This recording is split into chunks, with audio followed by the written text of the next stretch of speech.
Vamos a resolver estos dos problemas. Nos están pidiendo determinar la corriente IX y 0 y el voltaje BC y B0 de estos circuitos en los tiempos 0 menos, 0 más e infinito.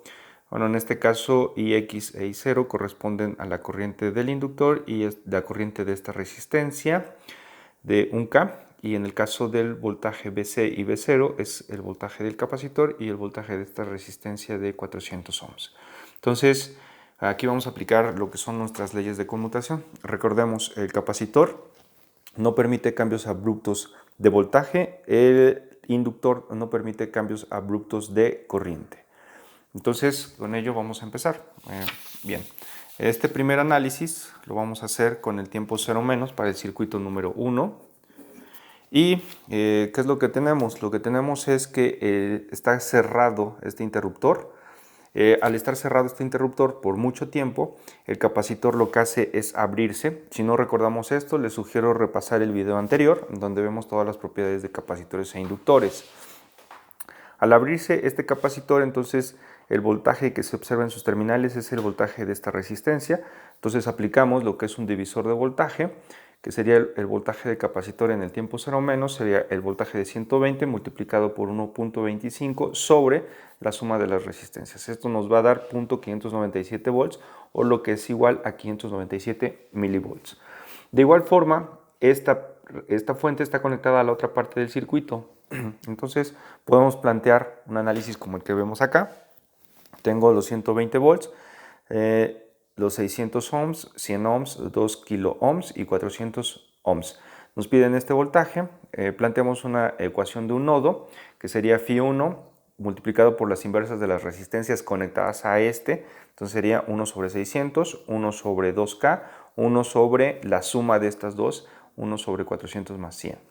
Y esto es igual a las fuentes de corriente conectadas. Tengo una fuente de voltaje, 600 ohms, entonces serían 120 sobre 600. Si resuelvo esta ecuación, lo único que tengo que hacer es esta división, hacer esta operación y posteriormente pasarla dividiendo de este lado de la ecuación. Nos va a dar un voltaje de 48 volts. Por consiguiente, ya lo que estaría encontrando sería el voltaje B0 menos y en este caso sería el B0 en 0 menos sería igual a el divisor de voltaje. ¿Por qué? Porque este Φ1 pues no es otra cosa más que el voltaje que existe entre estas dos. Entonces lo que tendría yo que hacer sería 400 multiplicado por 48 dividido entre los 500.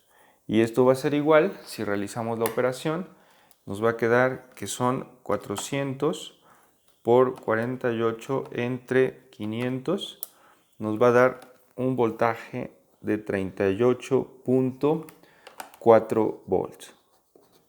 Y este sería nuestro voltaje B0 en 0 menos y este sería el voltaje BC en 0 menos. Ok, en 0 más, ¿qué es lo que sucede en 0 más? En 0 más, el voltaje del capacitor se tiene que mantener. Recordemos que el capacitor no permite cambios abruptos de corriente. Por lo tanto, entonces se mantienen los 597 milivolts. Y entonces nuestro circuito cambia. ¿Por qué? Porque al momento de que el circuito cambia, entonces ahora lo que vamos a tener pues es esta parte. ¿Qué significa? Lo que significa es que el circuito ahora se mantiene el voltaje del capacitor, aparece esto, el interruptor se abre, entonces desaparece esta fuente de 120 y aparecen todas mis demás resistencias conectadas. Entonces, bueno, aquí lo hicimos planteando dos nodos, pero podemos sin problema sumar estas dos resistencias. Esta resistencia no interviene en el nodo porque está en paralelo a la fuente, entonces planteamos las dos ecuaciones. Recordemos es Φ1 conectadas las dos resistencias serían 1 sobre 250 Ks y 1 sobre 600. Restamos la que compartimos, que sería Φ2 de 1 sobre 600, e igualamos a las fuentes de corriente, que en este caso sería 597 milivolts entre los 250 Ks. Planteamos la segunda ecuación, 1 sobre 600, 1 sobre 2K, 1 sobre la suma de estos dos, menos la que compartimos, que sería 1 sobre 600. Entonces, resolvemos el sistema de ecuaciones. Nos queda que Φ1 vale 2.378 milivolts y Φ2 951.39 microvolts. Como quiero el voltaje en este, aplico un divisor nuevamente de voltaje. Sería Φ2 multiplicado por 400 entre la suma de ellos. Y el voltaje en V0 más nos va a dar de 761.11 microvolts. De tal suerte que entonces el voltaje en el capacitor en 0 más corresponde a estos 597. Estos 597 ya intervienen en 0 más en el circuito, pero desaparece la fuente de 120, por eso hice este análisis y obtenemos que el V0 más es este.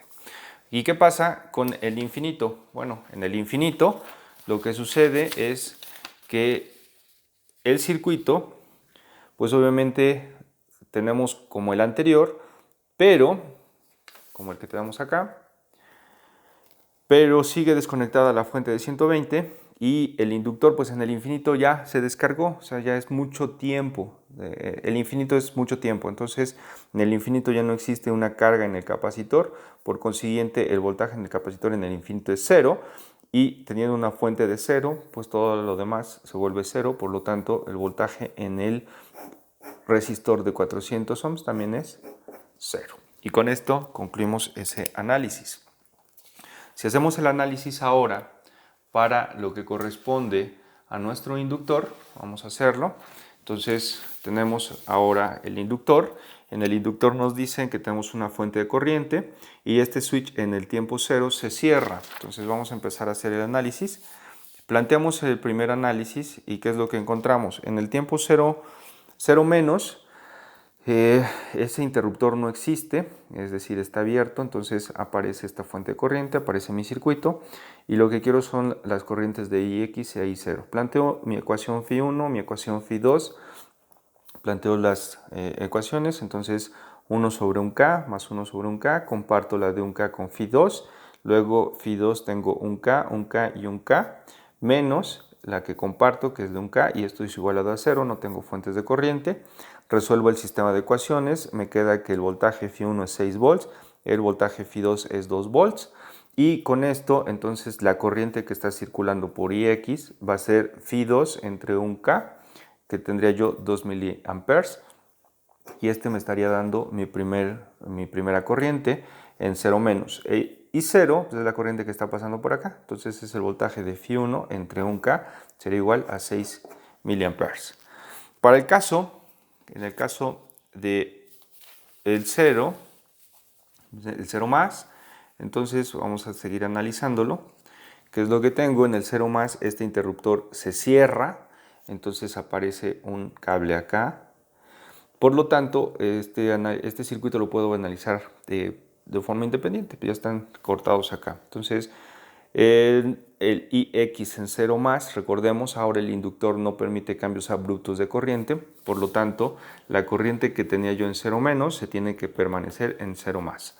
Por lo tanto, en el circuito nuevo aparece esta corriente en esta dirección con el valor de 2 miliamperes, mi resistencia de un K y mi resistencia de un K.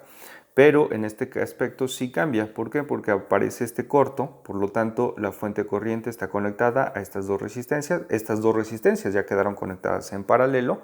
Por lo tanto, las dos resistencias valen lo mismo y tengo una fuente de corriente que está entrando a este nodo. Entonces, por propiedades, sé que cuando tengo fuentes de corriente, fuentes de voltaje, error, tengo dos resistencias en paralelo conectadas a una fuente de corriente, entonces puedo encontrar que la corriente la divido entre dos, por lo tanto la corriente de I0 menos en I0, y de I0 en 0 más van a ser 5 miliamperes.